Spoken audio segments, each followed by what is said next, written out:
오늘도 우리 성도님들 만나게 되어 반갑습니다. 주의 사랑으로 사랑합니다.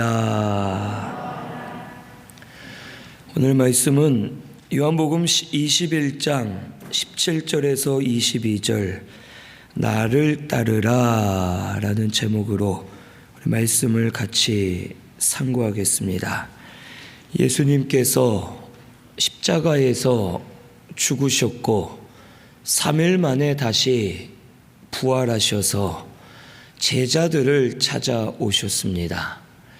이 제자들을 찾아오셔서 아침을 준비해 두셨고 식사를 같이 하시던 중에 이 베드로에게 3번을 물어보십니다. 요한의 아들 시몬아, 내가 나를 사랑하느냐? 그때 베드로는 근심을 하다가 내가 주를 사랑하는 줄을 주께서 아십니다 하고 믿음으로 고백하게 되었습니다. 오늘 말씀 17절에서 19절은 나를 따르라 라는 말씀입니다. 17절에서 19절 우리 같이 봉독하겠습니다.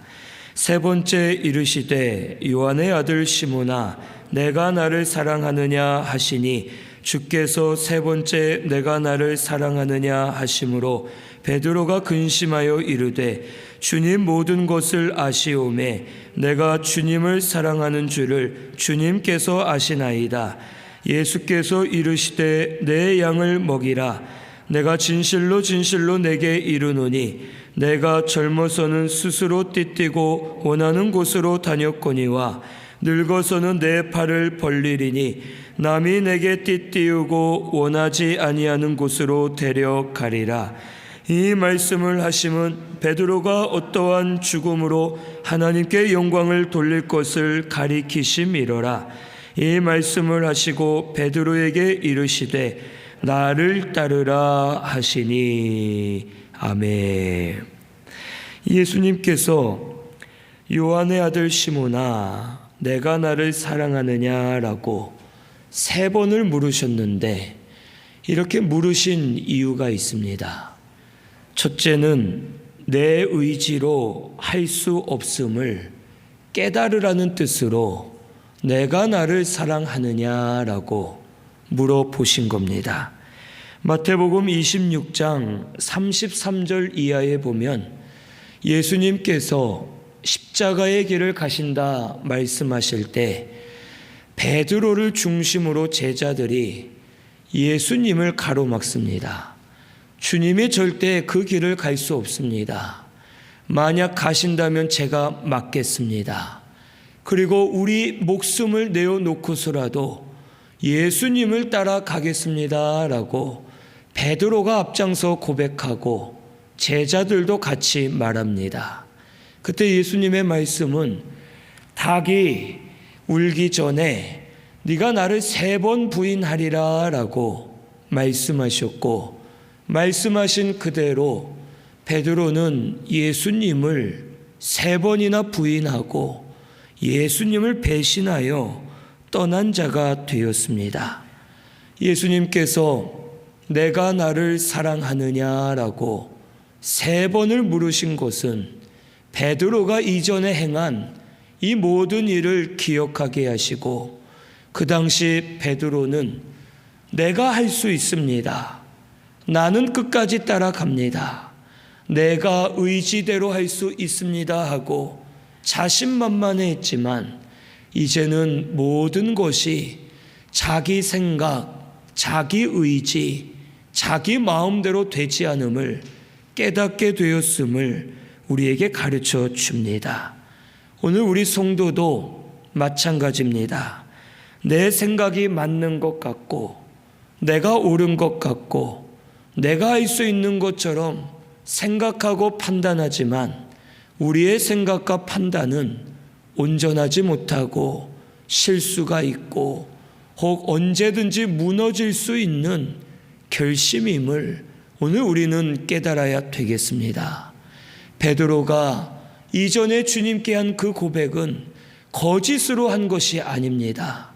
본인도 확고한 마음을 가지고 내가 주님을 따라가겠습니다. 내 목숨까지 내놓겠습니다.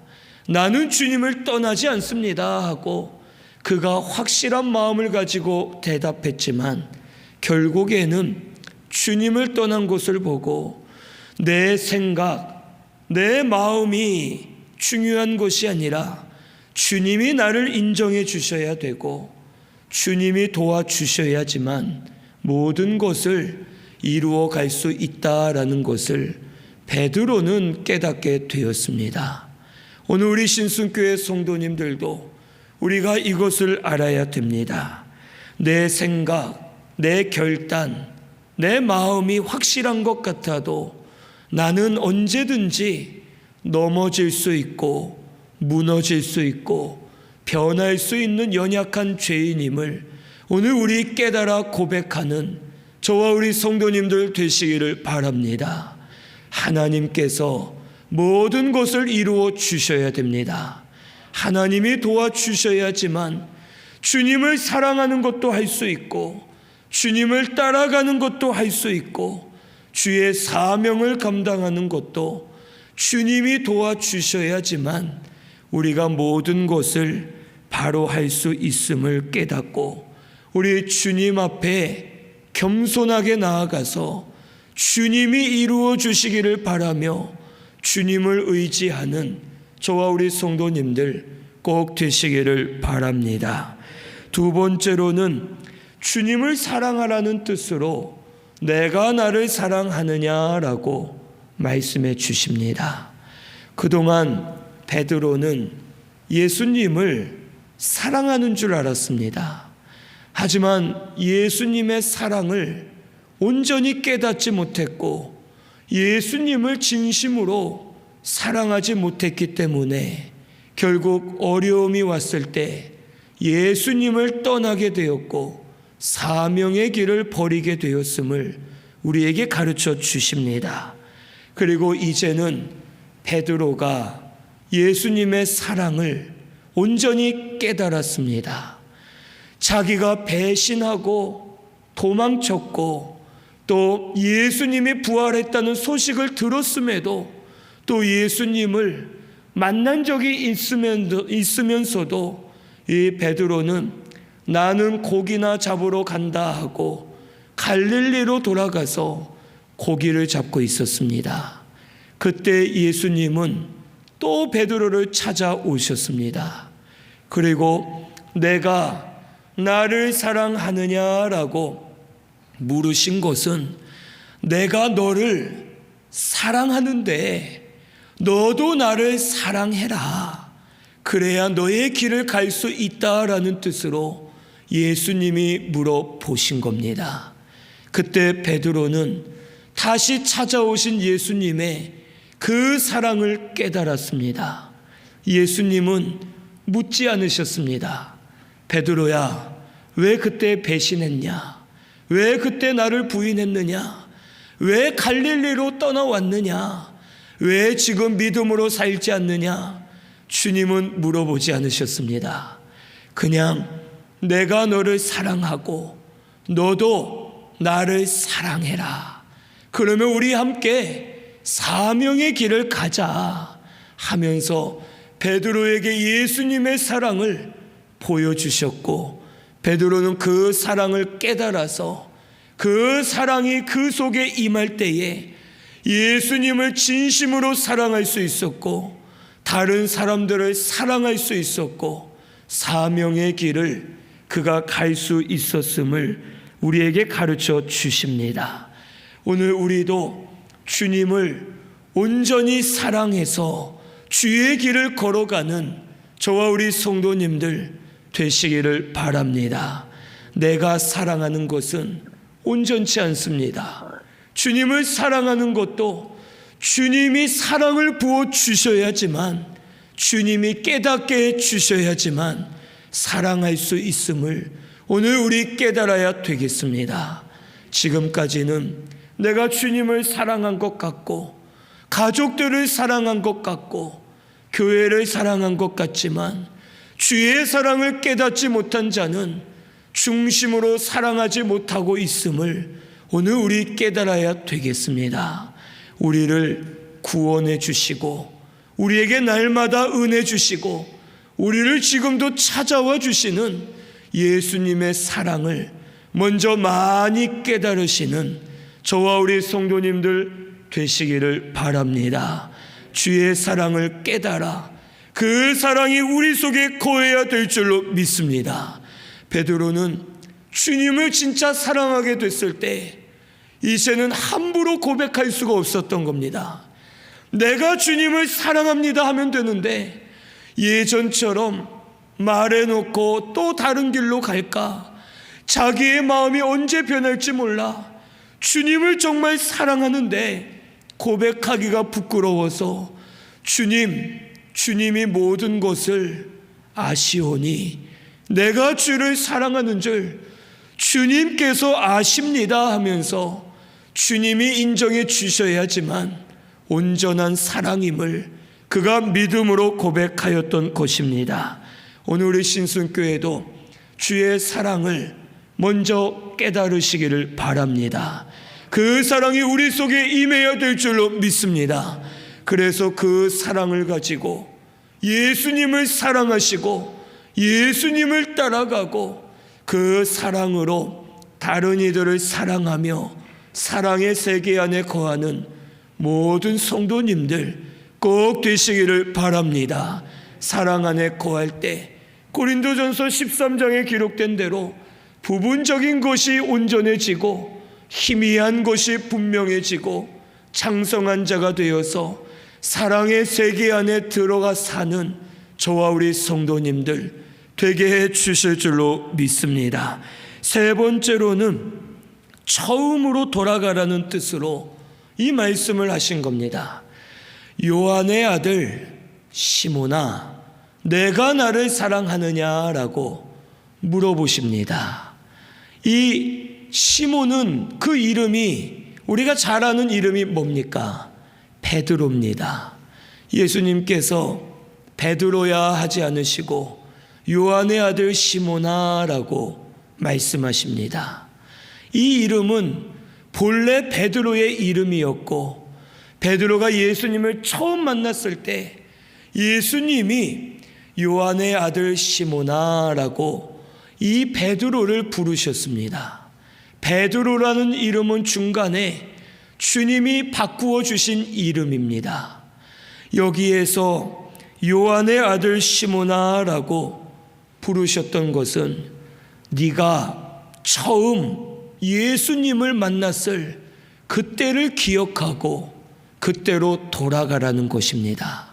처음 예수님을 만나 기뻐했던 그때, 사모함이 있었던 그때, 소망과 기대를 품고 주님이라면 하나님의 뜻을 이룰 수 있다는 그 기쁜 마음으로 따라가던 그때로 돌아가서 다시 사명의 길을 가야 될 것을 베드로에게 말씀해 주십니다. 베드로는 스스로 노력했지만 되지 않았습니다. 물고기를 잡으러 다시 왔고 그가 어부였지만 물고기를 잡지 못하고 또 예수님을 다시 만나게 되었습니다. 자기의 힘, 의지, 노력으로는 아무것도 할 수 없었고 주님이 이제 저곳으로 그물을 던져라, 이곳으로 던져라, 주님의 말씀을 따라갈 때 이 물고기를 많이 잡을 수 있었고 그의 길이 바로 열릴 수 있었음을 베드로는 깨달았습니다. 그리고 다시 처음으로 돌아가서 자기가 잘못했던 것들, 자기가 잘했던 것들 다 내려놓고 첫 마음, 첫 사랑, 첫 은혜를 깨달아서 그때로 돌아가 주를 위해 일할 때 베드로 자신도 살아나고 다른 이들도 살리는 역사가 일어나게 되었음을 우리에게 가르쳐 주십니다. 오늘 우리 신순교회도 다시 처음으로 돌아가야 될 줄로 믿습니다. 우리 말씀으로 돌아가야 됩니다. 기도하는 자리로 돌아가야 됩니다. 예배 드리는 자리로 돌아오셔야 되고 봉사와 사명하는 자리로 돌아와야 됩니다.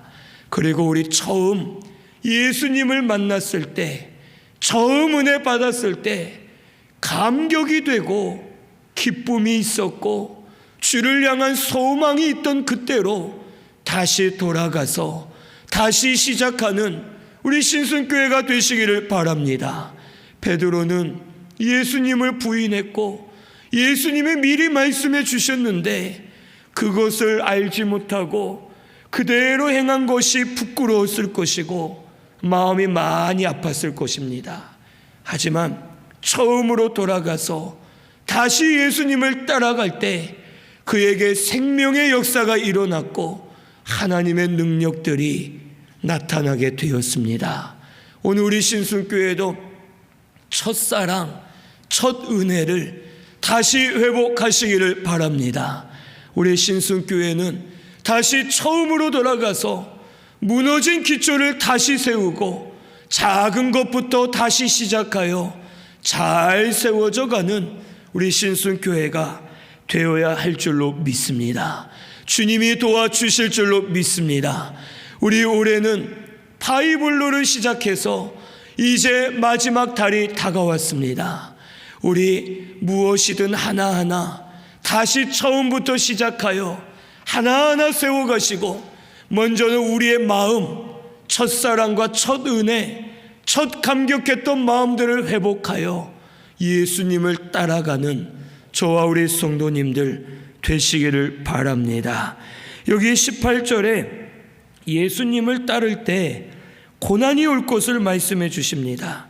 젊어서는 스스로 띠뛰고 원하는 곳으로 다녔지만 늙어서는 내 팔을 벌리고 남이 내게 띠띠우고 원하지 않는 곳으로 데려가리라 라고 말씀하십니다.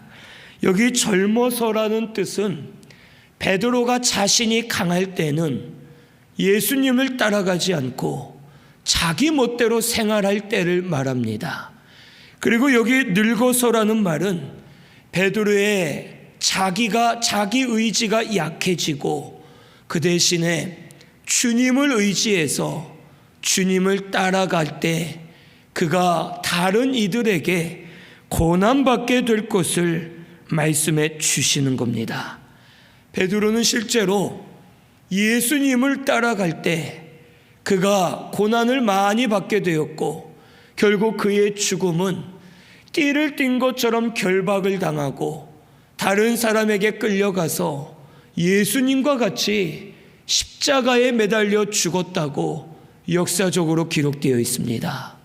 베드로에게는 예수님을 따라갈 때 고난이 있었습니다.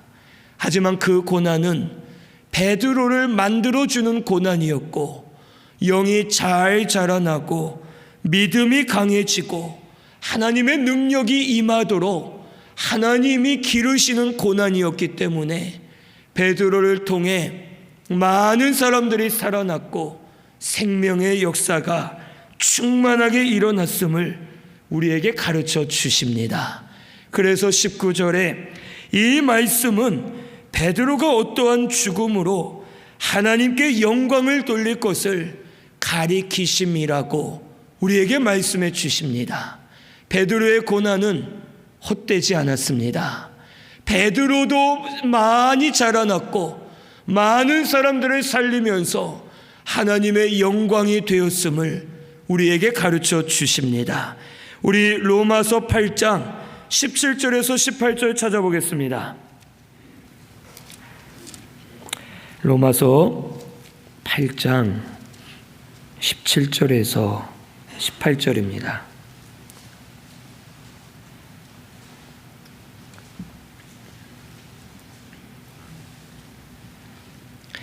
같이 봉독합니다. 자녀이면 또한 상속자 곧 하나님의 상속자요 그리스도와 함께한 상속자니 우리가 그와 함께 영광을 받기 위하여 고난도 함께 받아야 할 것이니라. 생각하건대 현재의 고난은 장차 우리에게 나타날 영광과 비교할 수 없도다. 아멘. 우리가 고난을 받는 이유는 그와 함께 영광을 받기 위함이라고 우리에게 말씀해 주십니다. 우리 고린도후서 1장 5절도 한번 찾아보겠습니다. 고린도후서 1장 5절입니다.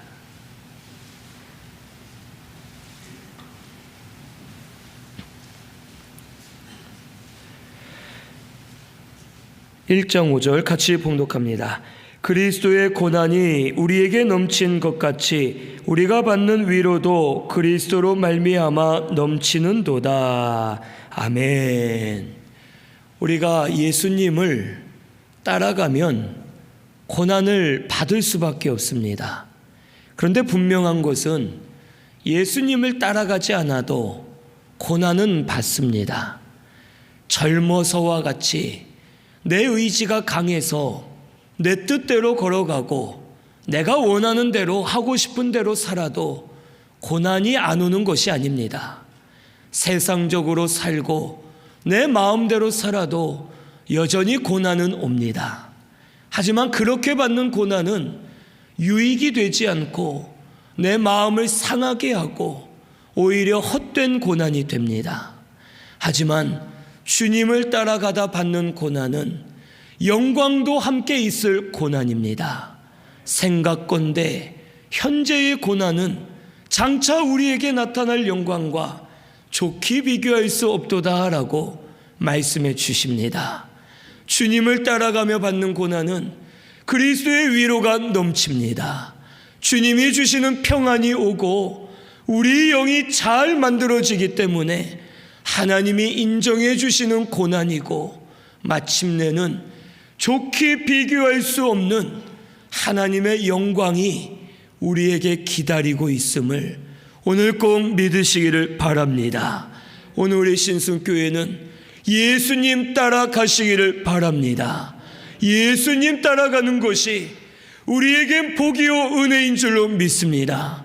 주님을 따라가면 고난이 오지만 그 고난은 우리를 살리는 고난이고 길을 열어주는 고난이고 우리의 영이 자라나는 고난이고 마침내는 영광이 함께하는 고난임을 꼭 깨달으시고 예수님을 따라가는 저와 우리 성도님들이 되어야 할 줄로 믿습니다. 그래서 주님은 나를 따르라 라고 말씀하십니다. 이것은 현재 명령형으로서 계속 끊임없이 변함없이 예수님을 따라가야 될 것을 우리에게 말씀해 주십니다. 우리 예수님만 바라보며 예수님을 따라가시기를 바랍니다. 다윗이 도망 다닐 때 수많은 세월을 도망 다녔고 많은 어려움이 있었습니다.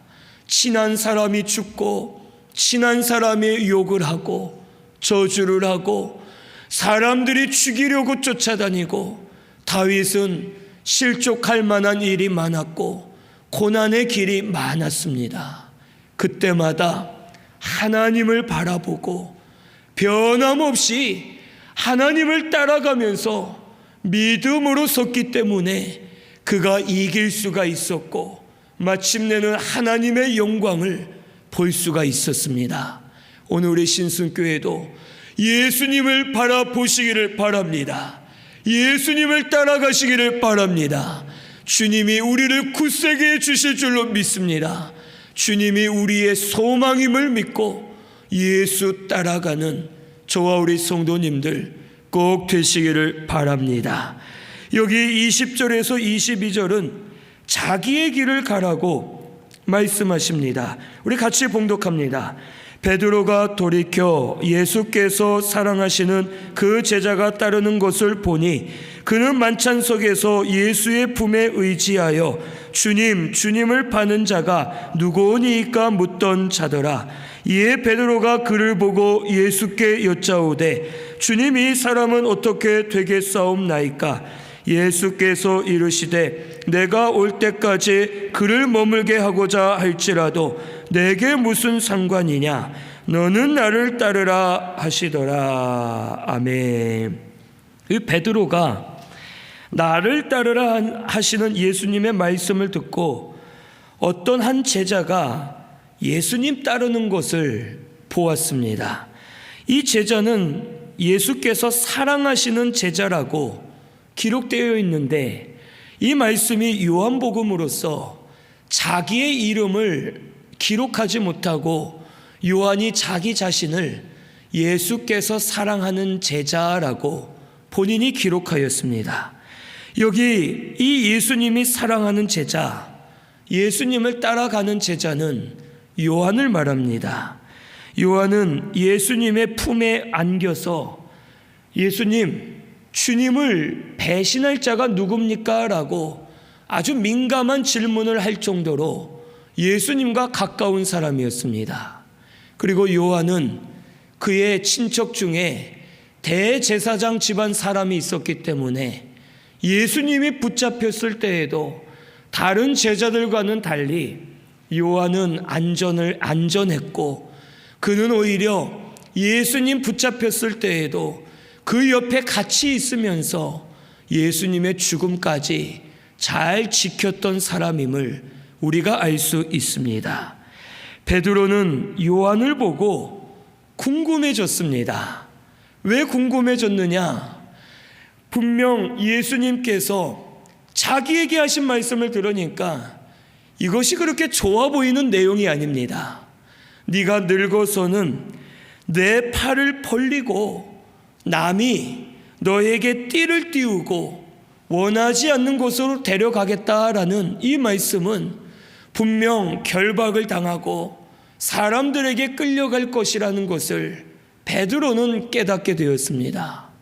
이 전을 생각해도 요한은 집안 배경이나 또 예수님과의 관계나 여러 가지로 평안하게 예수님 곁을 지켰고 그가 평안하게 예수님을 따라가는 것 같은데, 베드로는 어려움이 많았고 예수님을 배신도 했고 앞으로도 그의 길이 고난의 길인 것을 들었을 때 베드로는 요한의 길이 궁금하기도 했고 또 억울하기도 했고, 요한과 비교했을 때 왜 나는 고난의 길인가 그가 생각도 하였습니다.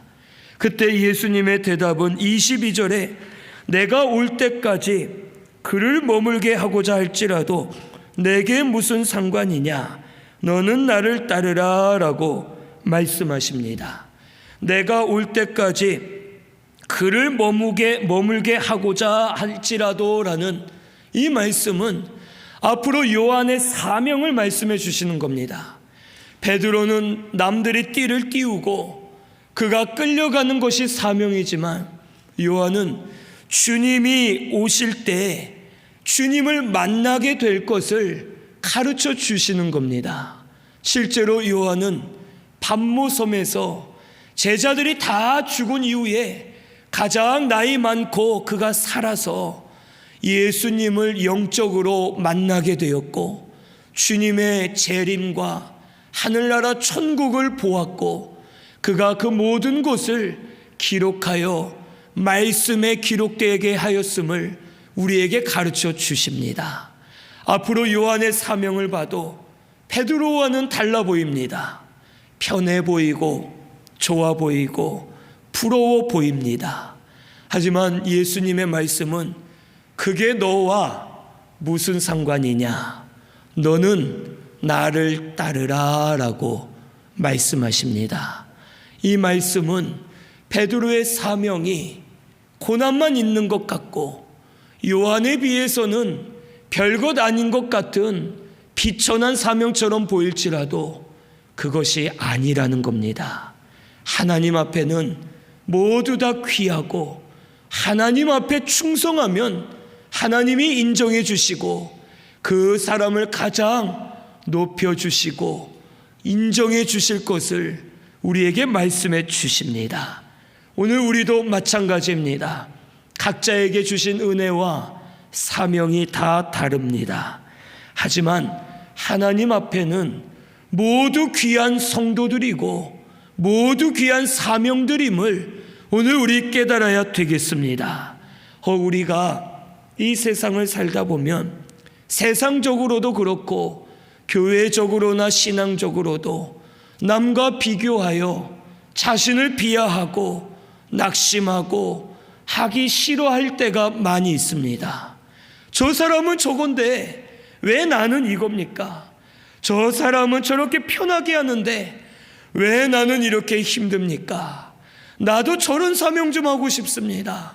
나도 이렇게 되고 싶습니다 하면서 남과 비교하여 나에게 주신 것을 감사하지 못할 때가 있습니다. 하지만 돌아보면, 깨달아 보면 나에게 지금 주신 것이 가장 합당하고 좋은 길임을 오늘 우리 믿어야 되겠습니다. 오늘 우리 신승교회는 지금 내가 걸어가는 그 길이 나에게 가장 좋은 길인 줄을 믿으시기를 바랍니다. 믿고 감사하면 감사가 넘치게 해주실 줄로 믿습니다. 믿고 걸어가면 하나님 더 은혜 많이 부어주시고 더 귀하게 사용해 주실 줄로 믿습니다. 지금도 우리가 더 인정해 주는 사람은 사실 베드로입니다. 요한은 요한계시록을 받아 기록하였지만 베드로는 그가 목숨을 내어 걸고 사명의 길을 갖고 한 번 설교할 때마다 수천 명씩 변화되고 살아나는 역사가 있었고, 그의 죽음이 힘들었겠지만 예수님처럼 십자가에 매달려 죽은 것이 주님의 길을 그대로 걸어간 것이기 때문에 그를 인정하지 않을 수가 없습니다. 오늘 우리도 마찬가지인 줄로 믿습니다. 비교하고 낙심하게 하는 것은 마귀의 역사입니다. 마귀는 자꾸 우리를 비교하게 만듭니다. 옆에 집사, 그 집은 뭐 이랬다던데 우리 집은 왜 이런가? 옆에 사람은 저런데 나는 왜 이런가? 저 교회는 저런데 우리는 왜 이런가? 저 나라는 저런데 우리나라는 왜 이런가? 하면서 비교하고 낙심하게 하여 아무것도 하지 못하도록 우리를 가로막는 놈들이 마귀 사탄임을 오늘 우리 깨달아야 되겠습니다. 우리는 예수님만 따라가면 됩니다. 예수님 따라가는 것이 가장 큰 복입니다. 어떠한 모습이든 나에게 주신 그 모습 그대로 예수님을 따라가는 것이 우리에게 가장 은혜고 하나님 인정해 주시는 것이고 가장 큰 복임을 꼭 깨달으시기를 바랍니다.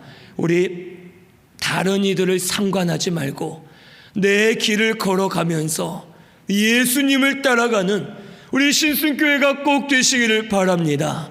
지금 나에게 가장 좋은 것으로 주신 줄로 믿으시면 그것이 은혜가 될 줄로 믿습니다.